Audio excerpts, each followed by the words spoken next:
బరాబర్ మాట్లాడుతాను రా. ఇక కథం, ఇక అయిపోయా బీఆర్ఎస్ వాళ్ళు. ఇక వానికి ఏం నేను అన్నదానికి వాని దగ్గర విషయం లేకపోయేసరికి ఇండియాకి రా. ఎందుకురా ఇండియాలో ఉన్న వాళ్ళు మాట్లాడతలేరా? ఏడుంటేందిరా విషయం ముఖ్యం బోసిడికే. మరి నీ బీఆర్ఎస్ పార్టీకి అమెరికాలో ఎందుకుందిరా? ఇంకెందుకుంది? మా మినియాపోలిస్నే ఉన్నది, తెలంగాణ సంఘం అని పెట్టుకున్నారు. అలా ఎవడుంటారు? ఈ బాడుకోలు బీఆర్ఎస్ వాళ్ళే ఉంటారు, లంజ కొడుకులు. ఇదే కవిత తెలంగాణ మినియాపోలిస్కి వస్తే దాన్ని హెలికాప్టర్లో పెట్టి దానికి కారు ర్యాలీలు పువ్వులు పోసిరు హెలికాప్టర్ మీదకి వెళ్ళి దానికి. మరి ఎందుకు వచ్చిందిరా అది? బీఆర్ఎస్ పార్టీ తరఫున హరీష్ రావు గాడు వచ్చిండు, కేటీఆర్ గాడు వచ్చిండు. ఎందుకు వచ్చిర్రా బోసిడికే? అంటే వాడంటే అమెరికాకి రావచ్చు అంట, కానీ వాడి పర్సనల్ ట్రిప్కి కూడా అప్పుడు బీఆర్ఎస్లో వాడు వచ్చి నేను పెట్టుబడులు చేస్తున్నాను లంగ కథలు వాడి మా మినియాపోలిస్కి ఇక్కడ వచ్చేసి 4 ఫోటోలు దిగేసి వాడి పర్సనల్ ఖర్చులన్నీ మన మీద వేసిండు, మన ట్యాక్స్ డబ్బులు వసూలు చేసిండు లంజా కొడుకు, ఐటీ శాఖ మంత్రి అని చెప్పి. దోసుకునేదంతా దోసుకొని, భూములు దోసుకొని, కాళేశ్వరం పేరు మీద దోసుకొని, ఎలక్ట్రిసిటీ కొనుక్కొస్తున్నాను కమిషన్ దోసుకొని, అన్ని రకాలుగా రాష్ట్రాన్ని సంకనాకిచ్చి ఒక ఉద్యోగం ఇచ్చింది లేదు, ఒక లాంగ్ టర్మ్ మీద కట్టింది లేదు, ఏం లేదు. లక్షల కోట్లు దోసుకొని ఇవాళ నీతి వాక్యాలు చెప్తా అంటే ఎవడింటారా? ప్రజలు తన్ని ప్రతి ఎన్నికలలో తంతనే ఉన్నారు కదరా, సిగ్గుశరం వస్తలేదు బోసిడికే. ఏమన్నాడు మీ అయ్యా ఎల్బీ స్టేడియంలో? మీ అయ్యా మీటింగ్ పెడితే ఒక్కడు రాకపోతే ఏమన్నాడు రా మీ అయ్యా? ఏమవుతుందండి గెలకపోతే ఏమవుతుంది? నేను ఫామ్ హౌస్లో వంట, నా కొడుకు అమెరికాకు పోతాడు. అవును, అమెరికాలో ఉన్నోని 6 లక్షల జీతం ఉన్న ఇంకా 6 లక్షలు ఏం చేసుకుంటారా అని ఇండియాకు పిలిపించుకొచ్చి కోట్లు దోషి పెట్టిండు. ఆయన చెప్పినట్టుగానే ఫామ్ హౌస్లో వంటున్నాడు. నువ్వు అమెరికాకు పోతాను పీకుబే వేస్ట్ ముండ కొడక. ఒక్క ప్రజా సమస్య మీద కొట్లాడలేడు, లంగ రాజకీయం చేసుకుంటా. వస్తారా? వచ్చేటప్పుడు వస్తా. నువ్వు చెప్తే పోయినా అనరా? నేను ఇంజనీరింగ్ అయిపోయినాక ఏది ఉస్మాన్ యూనివర్సిటీలో 2001లో నేను పోయినా. అప్పుడు నేను మాట్లాడినారా ఈ రాజకీయాల్లో ఈ పబ్లిక్ ఇష్యూస్ మాట్లాడినా? అప్పుడు నువ్వు చెప్తే పోయినా అనిబే. నువ్వు చెప్తే ఎందుకు వస్తా?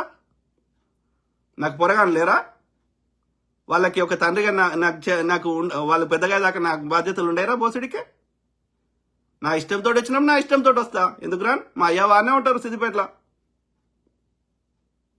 మరి నేను ఇంత దూరం ఉండి కూడా 7 సంవత్సరాల ఉండి ప్రతి సమస్య మీద స్పందిస్తున్నా అంటే నా దేశం మీద ప్రేమ ఉంటేనే కదరా, నా ప్రాంతం మీద ప్రేమ ఉంటుంది. వస్తారా? ఏం చేస్తావు చేయి. ఇక భయపడతామా? పబ్లిక్ లైఫ్లోకి వచ్చినావు అంటే రాళ్ళేస్తాడు, మెచ్చుకుంటాడు, తిట్టేటోడు తిడతాడు, చంపుతాడు అంటే చంపుకో. ఎవడరా భయపడేది? ఎన్నడైనా వీకేదే. ఎవడు భయపడరా నీ తాటాకు చెప్పులకి బోసడికే? ఎవడన్నా ప్రశ్నిస్తుంటే, ఎవడన్నా వాస్తవాలు చెప్తుంటే మార్చుకోవాలి, నీ ప్రవర్తన మార్చుకోవాలి. అర్థమైందా? అంతేగాని ఇంకా అట్టనే చేస్తా అంటే తంతరు. నేను దూరం నుంచి ఏం చేయాల్సిన అవసరం లేదు. అక్కడ ఉన్న ప్రజలే తన్ని రాలేదు, నీకు అర్థమైతలేదు అంతే. ఆల్రెడీ తన్ని ఆడ కూర్చుండే పెట్టిర్రు. మీ అయ్యా ఆల్రెడీ 60-70 ఎస్సీవీలు కొనుక్కొని నేను మళ్ళీ అధికారంలో వస్తా అని చెప్పి ప్రతిపక్షాలు ఉన్న ఎమ్మెల్యేలను తీసుకొని 7 సీట్లు ఉన్న ఓల్డ్ సిటీకే పరిమితమైన ఎంఐఎంను ప్రతిపక్షం చేసి కాంగ్రెస్ లేదు అని ప్రచారం చేసినా గానీ ఇలా కాంగ్రెస్ వచ్చే వారికి that itself an indication. ప్రజలకు తెలుసు ఎవరేంది అనేది. అందుకే కూర్చుండే పెట్టిర్రు. ఒక్క ఎన్నికలో 1 సీట్ వస్తలేదు. నీకు అర్థమైతలేదు పిచ్చిముండ కొడుకువి. నీకు కింద రంధ్రాలు ఉన్నాయని అవి నీకు రంధ్రాలన్నీ అర్థమైతలేదు అంతే. నువ్వు రావు మళ్ళా. బీఆర్ఎస్ కొట్టుక సచ్చినా కానీ రావు. నువ్వు అంత దోసుకున్నావు, అంత కాల్సబెట్టినావు, ధర్నా చౌక్ ఎత్తేసినావు, ప్రజలకి ఒక మాట్లాడుకునే భావన తీసేసినావు, యూనియన్ లేకుండా చేసినావు. నువ్వు చేయని గలీజ్ పని లేదు. అందుకే ప్రజలు గమనించే నిన్ను పక్క కూర్చొని పెట్టిరు. 2014లో ప్రతిపక్షాల ఎన్నికల ఎమ్మెల్యేలు తీసుకున్నాడు బెదిరించిన నా భయాన. 2018లో తీసుకున్నాడు. 6 నెలల ముందు ఎన్నికలకు పోయిండు. అన్ని వ్యవస్థలు నాశనం చేసిండు. మళ్ళీ ఇవాళ వచ్చేసి మా బీఆర్ఎస్ ఎమ్మెల్యేలను ఆడ తీసుకున్నాడు అంటే నువ్వేం చేసినావు రాయ్యా? నీ పాట నీకు అప్పచెప్తామని నొప్పి అవుతుంది. బోసడికే గాడు గలీజ్ మొండ కొడుకులు. బీఆర్ఎస్ అంత గలీజ్ పార్టీ, బీజేపీ ఇంకా పెద్ద లెవెల్ ఉంది నేషనల్ లెవెల్లో. ఇక్కడ రాష్ట్ర స్థాయిలో మాత్రం బీఆర్ఎస్ గలీజ్ ఉంది. గలీజ్ బడక. రాజేష్ మామిడిపల్లి ఇరికించడం ఏంటి బ్రదర్? పోలీసు వాళ్లే కదా ఇరికించి మరి అరెస్ట్ చేసింది. అమెరికాలో, లండన్ లో అనేక దగ్గర 18 సంవత్సరాల కంటే తక్కువ యువతితో గాని, యువకుడు గాని, యువకుని గాని 18 సంవత్సరాల పైన కలుద్దామన్నా కూడా తప్పే. ఇంకా చెప్పాలంటే పెద్దవాళ్ళు ఎవరూ లేని దగ్గర కలిసి రా ఉన్నా కూడా చట్టం వర్తిస్తుంది. ఎక్కువ అంటే మనం చూసాము కళ్ళ ముందే ఎన్ని స్టింగ్ ఆపరేషన్లు చేసి ఉంటుంది. మీకు భారతీయులే దొరికింది. అదే బ్రదర్, రాజేష్ మామిడిపల్లి బ్రదర్, దయచేసి ఆలోచించు. అమెరికా అయినా సరే, ఓకే, అమెరికాలో నేను దాదాపు ఎప్పుడు 2001 నుంచి అంటే ఇవాళ ఎంత 25 ఏళ్ల నుంచి ఉంటున్నా, రైట్. సో అంటే అమెరికా చట్టాల గురించి నాకు ఇంత అంత అవగాహన ఉంది కదా, రైట్. సో ఆ క్రమంలో ఇది అమెరికాలో కూడా తప్పే. ఒకసారి నువ్వు ఓకే 15 ఏళ్ళకి నువ్వు ప్రొవిజనల్ లైసెన్స్ ఇచ్చి 16 ఏళ్ళకి ఫుల్ లైసెన్స్ ఇస్తున్నావు అంటే అర్థం ఏంది? ఇప్పుడు 13 ఏళ్ల కంటే తక్కువ ఉంటేనేమో, ఇప్పుడు మొన్న ఒక కేసులో ఏది చిన్న బాలుడు యొక్క హై స్కూల్ స్టూడెంటో మిడిల్ స్కూల్ స్టూడెంటో, సో ఆయన గన్ను తెచ్చి ఎవరినో షూట్ చేస్తే ఎవరిని శిక్షించారు కోర్టు? ఆ పిల్లగానికి గన్ను అందుబాటులో ఇచ్చింది ఎవరు? తల్లిదండ్రులు. కాబట్టి తల్లిదండ్రులకి పనిష్మెంట్ వేసారు. 10 ఏళ్ళు 10 ఏళ్ళు ఇంకెక్కువ వాళ్ళకి జైలు శిక్ష పడ్డది తల్లిదండ్రులకి. మరి తల్లిదండ్రులకి ఎందుకు శిక్ష చేయాలి? నువ్వు చెప్తున్న చట్టం గురించి చెప్తున్నా, Rajesh Mamidipalli brother. So America అయినా ఆఫ్రికా అయినా ఇంకో దేశం అయినా ఆ చట్టంలో కొన్ని లోపాలు ఉన్నాయి. ఓకే, నువ్వు ఒకసారి చిన్నపిల్లలు అయితే ఒంటరిగా వదలకూడదు. గార్డియన్ అన్న ఉండాలి, లేకపోతే తల్లి అన్న ఉండాలి, తండ్రి అన్న ఉండాలి. ఒక అడల్ట్ లేకుండా వాళ్ళని ఒంటరిగా వదలకూడదు. సో ఏది 13 వరకే అట్లా స్ట్రిక్ట్ గా ఇంప్లిమెంట్ చేస్తున్నారు. ఒకవేళ ఆ 13 లోపల ఏదైనా తప్పు చేస్తే తల్లిదండ్రులు శిక్షిస్తున్నారు. So that itself an indication that after 13 they are becoming adult, okay, or pre adult. అర్థమైందా?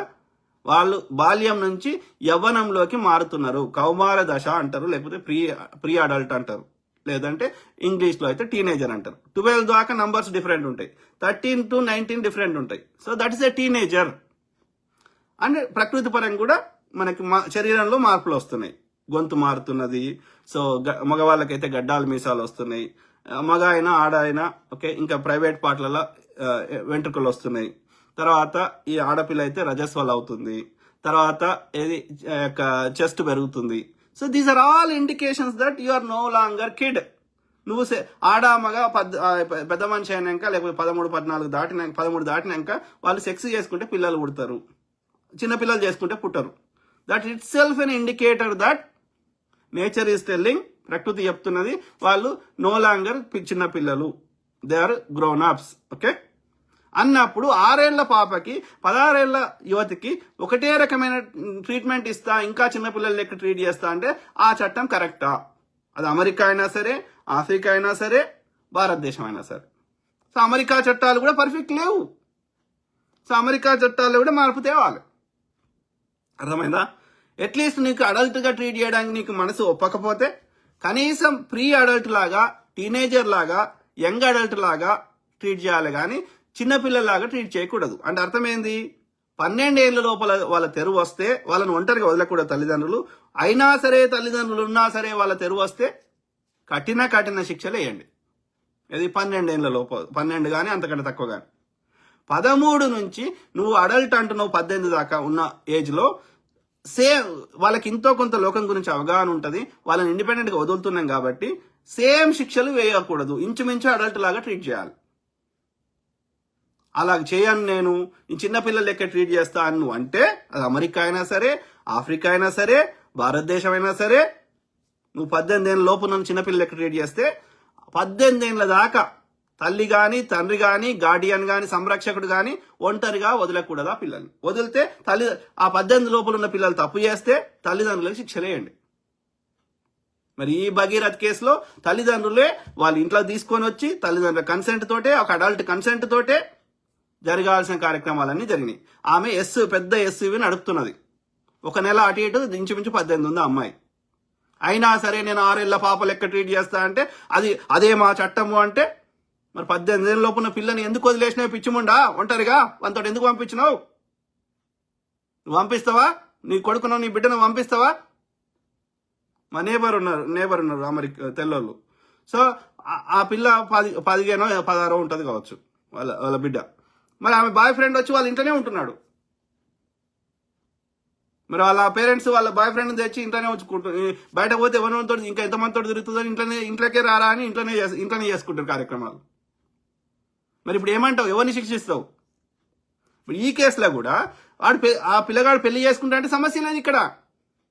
పెళ్లి చేసుకొని అంటే పోయి ఫోక్సో కేసు పెట్టినావు. మరి దాని అర్థం ఏంది? నిజంగా జరిగితే అప్పుడే పెట్టాలి కదా, ఫస్ట్ టైం జరిగినప్పుడే పెట్టాలి కదా. మళ్ళీ పదే పదే చేయనిస్తావా నువ్వు నేరాన్ని?